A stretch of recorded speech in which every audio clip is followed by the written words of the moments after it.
You already know what your pattern is. I don't mean you have a vague sense of it. I mean you have probably sat somewhere after a conversation went wrong, after you said the thing you told yourself you weren't going to say, after you made the same decision again with the same result, and you knew exactly what happened. You could describe it. You could trace it back to where it started. You understood it completely. And then it happened again. That gap between understanding the pattern and being able to stop it, that's what this episode is about. Not because I have a theory about it, because I lived on the wrong side of that gap for a long time. I understood my patterns in detail. I could have given you a presentation on them. And I kept running them in the same situations, with the same people, producing the same outcomes. The work I've been doing for the past few years, this show, everything I've built under Self-OS came out of one question. Not what is the pattern? I already knew that. The question was why doesn't knowing it stop it? And what actually does? That's where we're starting today.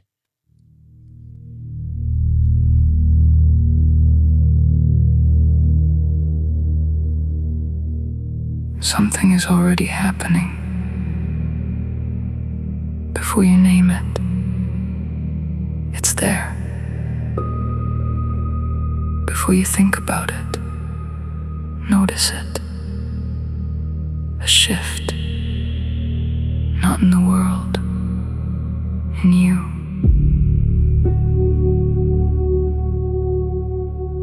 The body knows first, always. The thought comes after. The story comes after. The reaction comes after. But something, even before those, already moved.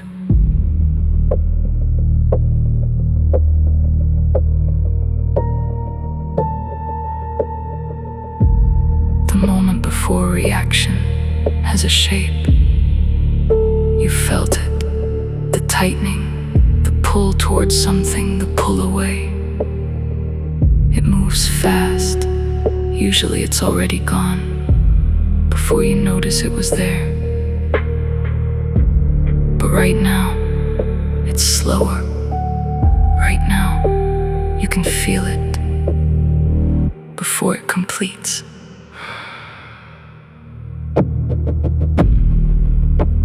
Something begins. Before you decide anything, before the thought, before the story, before you know what you feel, something begins.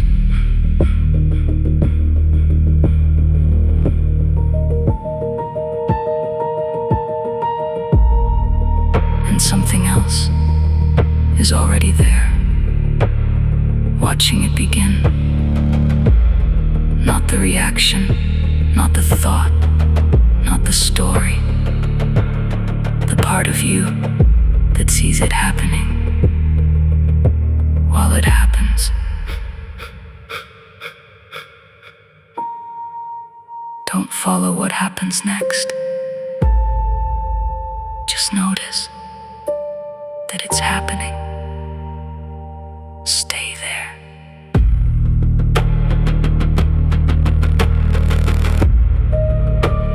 You've always had this.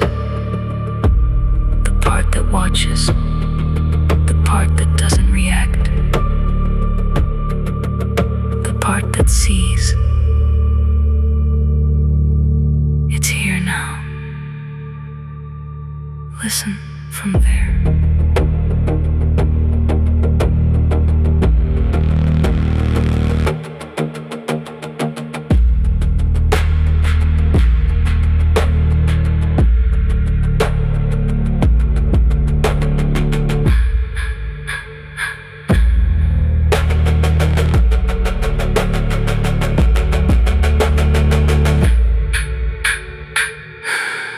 Listen from there.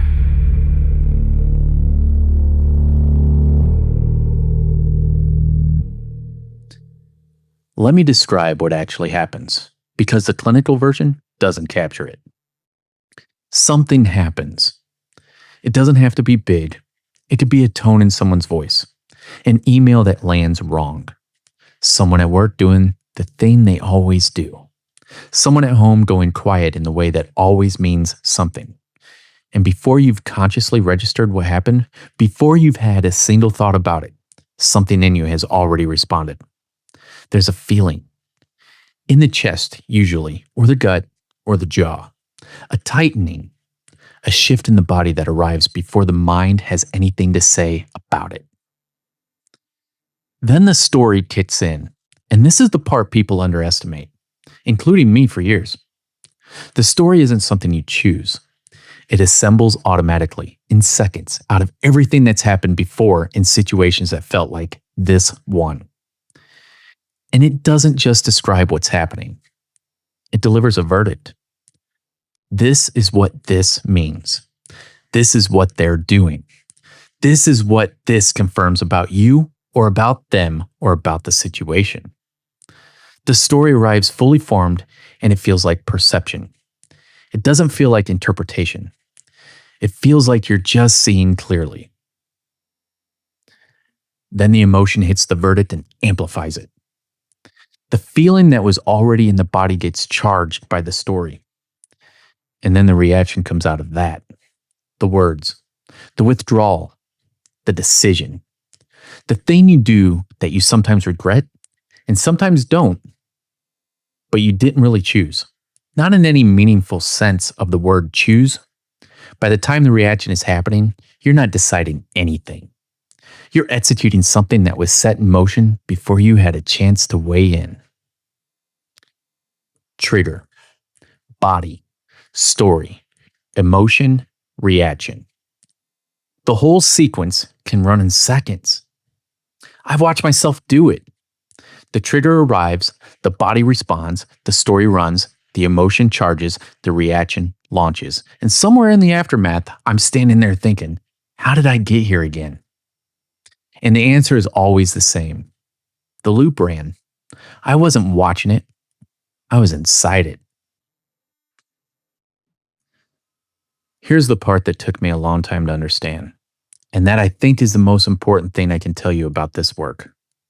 The pattern doesn't run from the part of you that understands things. It runs from something older, something that was grooved in before you had words for any of it, before you had the framework, before you read the book or went to therapy or spent years doing the inner work. The pattern got built in conditions that no longer exist by a version of you that was responding to what was actually true at the time. And it has been running on that original programming ever since, regardless of everything you've learned. So when the situation arrives, when the trigger lands, the part of you that knows better is not the part that moves first. It doesn't get to move first. The body moves first. The story assembles first. By the time the part of you that understands the pattern is even aware that the loop started, the loop is already most of the way through its cycle. You arrive at your own reaction like a witness to something that was already decided. I've been in conversations where I could literally feel myself about to say something I knew I'd regret. I knew it while I was saying it. I said it anyway. That's not stupidity. That's not a lack of self-awareness. That's a loop running faster than the part of me that knew better could catch it. Awareness is not enough. Understanding is not enough. Something else has to be built. Before we go further, just notice something. Right now, there's a part of you listening to this, and a part of you watching yourself listen. Don't try to figure that out. Just notice it's there. Because what I'm about to describe, you don't need to understand. You've already seen it. You just haven't been watching it while it happens. there.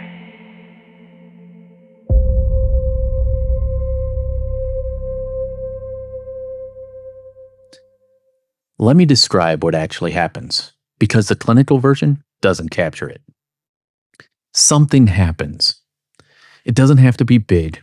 It could be a tone in someone's voice, an email that lands wrong, someone at work doing the thing they always do, someone at home going quiet in the way that always means something. And before you've consciously registered what happened, before you've had a single thought about it, something in you has already responded. There's a feeling in the chest, usually, or the gut, or the jaw, a tightening, a shift in the body that arrives before the mind has anything to say about it. Then the story kicks in, and this is the part people underestimate, including me for years. The story isn't something you choose. It assembles automatically, in seconds, out of everything that's happened before in situations that felt like this one. And it doesn't just describe what's happening. It delivers a verdict. This is what this means. This is what they're doing. This is what this confirms about you or about them or about the situation. The story arrives fully formed and it feels like perception.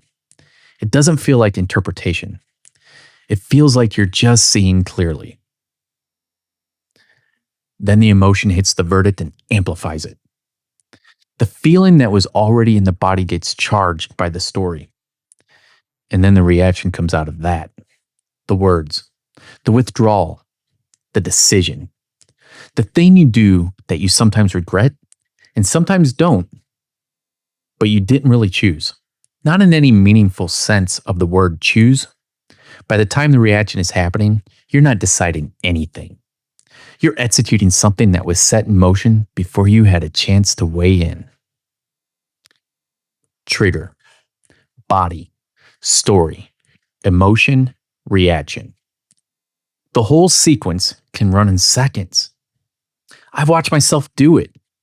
The trigger arrives, the body responds, the story runs, the emotion charges, the reaction launches. And somewhere in the aftermath, I'm standing there thinking, how did I get here again?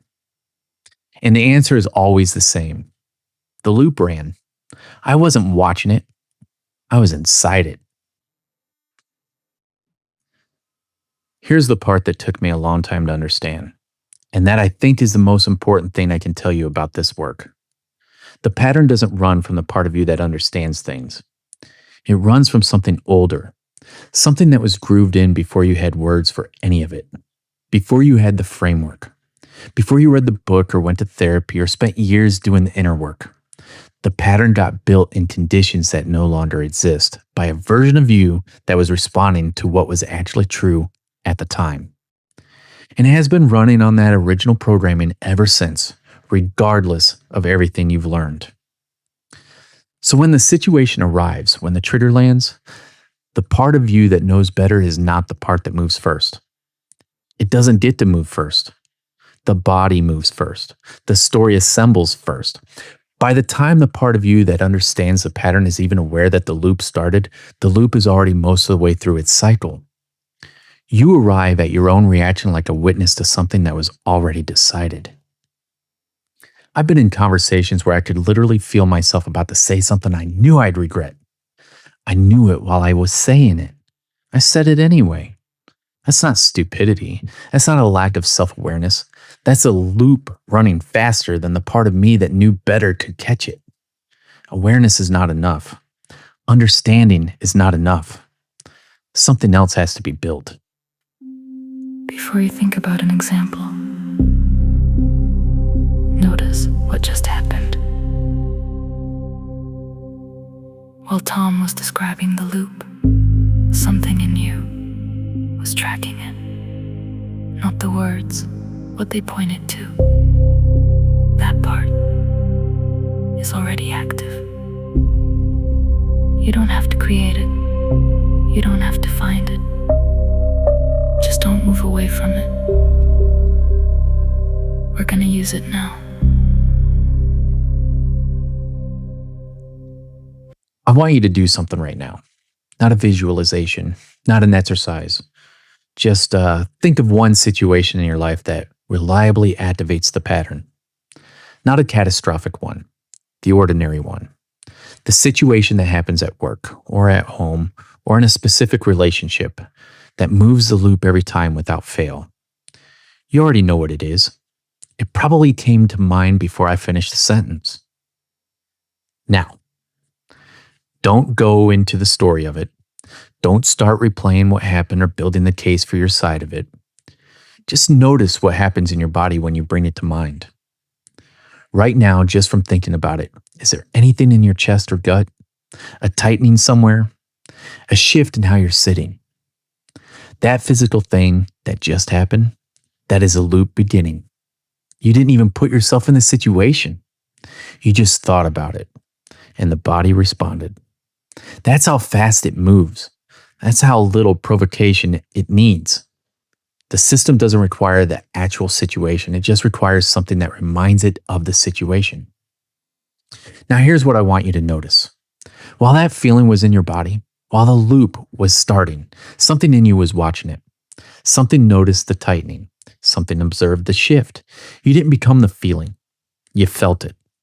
And something registered that you were feeling it. That part, the part that just noticed, that's what we're going to talk about. Stay with that. That feeling in the body. And the part of you that noticed it. Don't analyze it. Just recognize.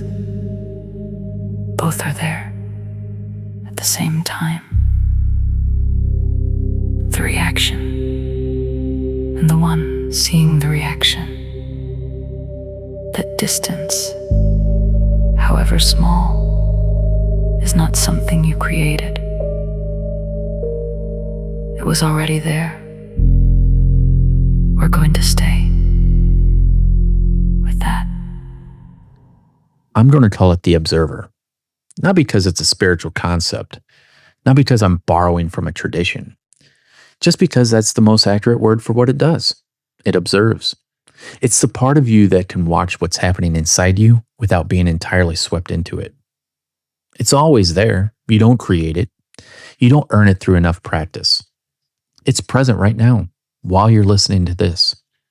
The difference between people who can use it and people who can't isn't that some people have it and some don't. It's that some people have learned to find it when the pressure is high. When the loop is moving fast, when everything in the situation is pulling them into the reaction, that's what I'm building. Not the observer itself. The ability to reach it when it's hard to reach. Here's what it feels like when it's working. Because it doesn't feel like peace. It doesn't feel like calm. It feels like watching something happen and knowing you're watching it. Sometimes that's uncomfortable. Sometimes it means seeing something about yourself you'd rather not see. But there's a difference between seeing it and being inside it. And that difference is where everything changes. That's where you get your choice back. There's a point in the activation sequence where the window closes.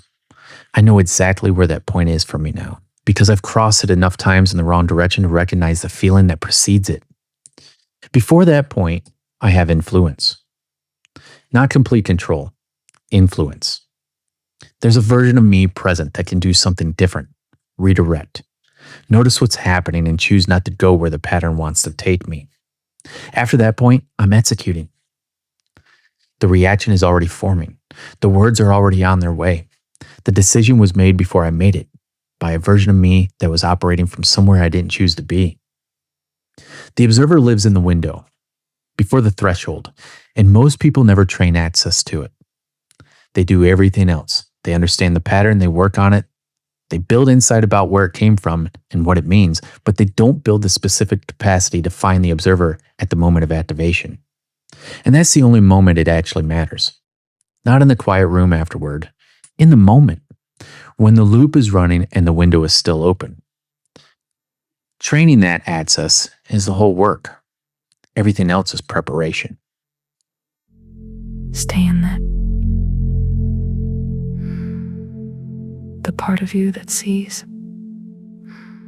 Because this is where most things stop. People notice it after, when it's already done. But the moment we've been talking about is before that.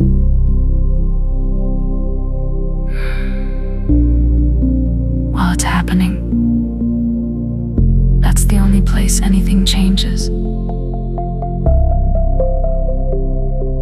And that's where we're going next.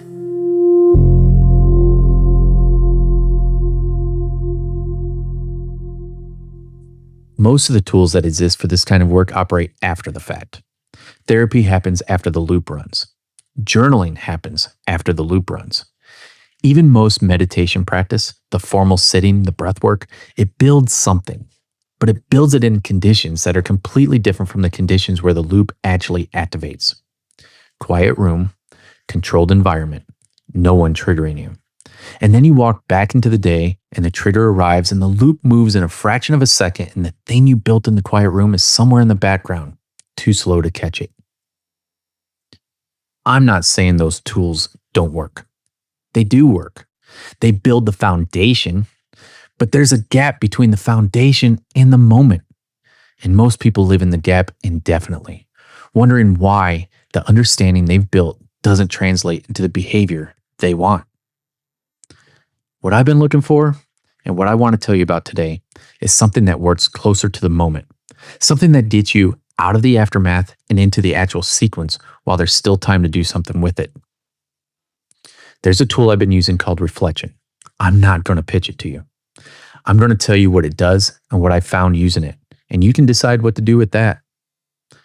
It's simple in operation. You write, it responds. That's the basic mechanic.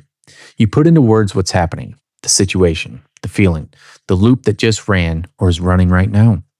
And it responds not with advice, not with a solution, but by showing you the pattern, by reflecting back what it's actually seeing in what you wrote. What makes it different from journaling is that journaling is a monologue. You write and the writing helps you process, but you're still inside your own perspective. You're the one deciding what the pattern means. You're the one building the interpretation.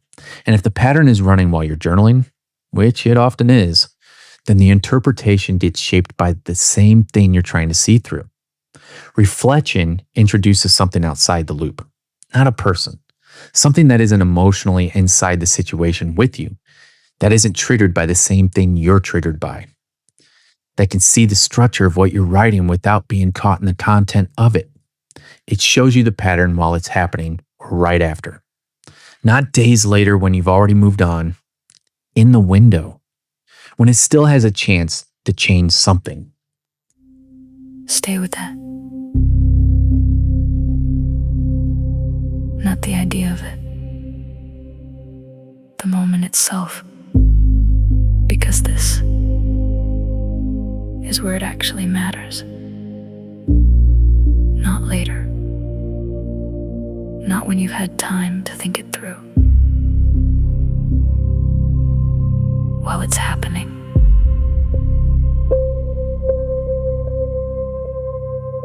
That's where the window is. Let me show you what that looks like. Let me walk through a specific situation, not a hypothetical. The kind of thing that happens to real people in real weeks. You're at work. There's someone on your team or in your life, same thing, who has a pattern of their own. They send short responses when they're frustrated. They go quiet in meetings when they disagree with something. You've learned to read it. And when it happens, something in you responds to it before you've made a single conscious decision about how to handle it. They send you a short response on something you put a lot of work into. One line. No acknowledgement of what you put in. And the feeling arrives. The tightening in the chest. The story assembles in seconds. They don't respect the work. They've never really valued what you bring. This is the same thing they always do. The emotion charges around that story. Frustration, and underneath it something older. something that has nothing to do with this email. And then you respond quickly, more sharply than you intended, or you go quiet, or you start composing a response in your head that you spend the next 2 hours editing and re-editing and never send. However, your version of the reaction runs. It runs. And the loop is complete. Now let's run it again. Same trigger, same short response. The feeling arrives. You can't stop that part and you're not trying to. But this time, within a few minutes of the loop starting, you open reflection and you write what's actually happening. Not the professional version. Not the version you tell someone at work. The real version. He sent me a one-line response and something in me went sideways and I can feel myself wanting to fire something back and I don't know if the story I'm running is actually true. And reflection responds. Not with what you should do. Not with a pep talk. With what it sees. You're in the story right now. You said you don't know if it's true. That's the observer speaking. Stay there for a second. What's the feeling under the story? That question does something. It takes you out of the content, out of him and what he did and what it means, and points you at the structure.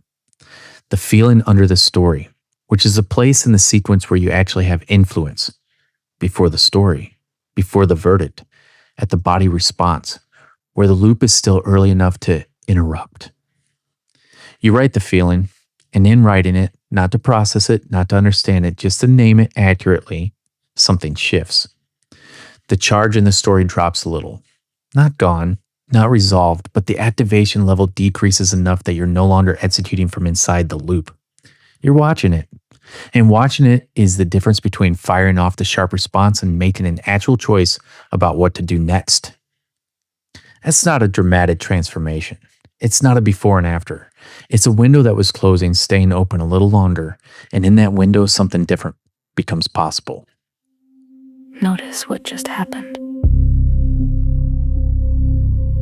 Not the situation, the shift, the moment where you weren't inside it.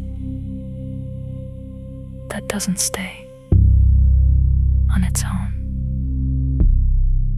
It shows up when it's been seen enough times. Not once, again and again, until it starts arriving earlier. I want to be clear about what I just described, because I think the distinction matters. Journaling is reflection, lowercase r. You sit with your experience and you write about it, and the writing helps you see it more clearly. That is real, and it has value. I've done it for years, but it's a solo practice. You're inside your own perspective the entire time. The loop that shapes how you see the situation also shapes how you write about it and how you interpret what you wrote. You're processing inside the pattern. What reflection introduces is a response, something that reads what you wrote without the emotional charge you brought to writing it, and shows you the structure of what's happening. Not the content, the structure. And that outside view is what makes the difference between processing the loop and actually seeing from outside it. But here's the thing that matters most about how this works. It only works through repetition. One session where you catch the loop early and get the window back, that's useful. That's real. But it doesn't build anything by itself. What builds the capacity to find the observer when the pressure is high, when the activation is fast and the story is loud and everything in the situation is pulling you into the reaction, is showing up again. Writing the next situation and the one after that. Not because any single session is transformative, because the accumulated weight of having noticed enough times changes where the noticing shows up. It starts to arrive earlier in the sequence, during instead of after, before instead of during. That's training. That's what this is. Not therapy, not journaling, not self-help. Training access to the observer in the real conditions where it matters, in the situation, with the pressure on while the loop is running. The pattern is not going to stop activating. I want to be honest about that because I think it gets softened too much in this space. The triggers will keep landing. The body will keep responding. The story will keep assembling faster than thought. What changes, what you're actually building toward, is the relationship between you and all of that. The observer being present earlier, the window staying open longer, more situations where you have a genuine choice instead of just one option.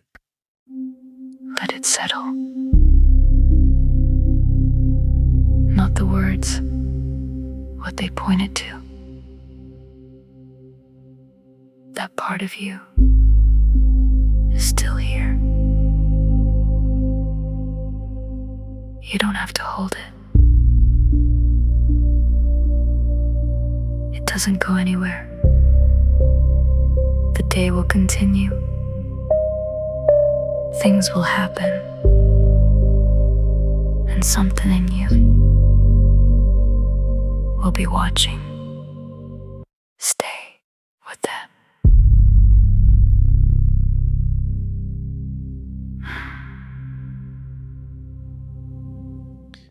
I want to close this the way I try to close everything, without telling you what to do and without pretending this is simpler than it is. The pattern is going to run today, and it probably already has. Something is going to arrive. A message, a conversation, a moment when someone does the thing that always activates you, and the loop is going to move. The body will respond before the mind has anything to say about it. The story will assemble. The emotion will charge around the story, and the reaction will come. That is not failure. That is not evidence that the work isn't working. That is just how the system operates. The question has never been whether the pattern runs. The question is whether it's seen while it's running. Whether something in you is present enough, early enough in the sequence to notice that the loop started before it completes. That noticing, even when it arrives too late to change the outcome of that particular moment, is not nothing. In the beginning, it feels like nothing because the reaction already completed before the noticing arrived. But the noticing arriving at all is the observer being present. And the observer being present after the fact starts to show up during. And during starts to show up before. Not through intention. Through the accumulated weight of having noticed enough times that the noticing starts to arrive earlier. That's what progress looks like in this work. Not dramatic, not a transformation you can point to. Catching it a little earlier, coming back a little faster, making a different choice in a larger proportion of the situations where before you only had one option. That's enough. That's more than enough. Because a choice changing, even sometimes, even in a fraction of the moments that used to be automatic, is what changes everything downstream. The conversations, the decisions under pressure, the version of yourself that shows up in the moments that actually matter. Reflection is linked in the description. Use it or don't. What I can tell you is that anything that gets you out of the aftermath and into the actual window, anything that puts you closer to the moment when the loop is running rather than just after, is worth your time. That's the territory where the work lives. The pattern will run. The only question is whether you're watching. You're still here.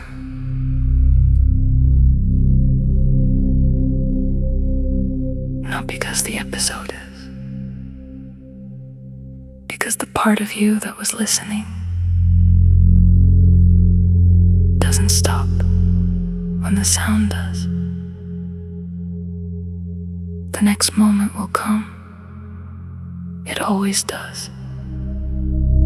Something will happen. The body will move. The story will start. And something will notice.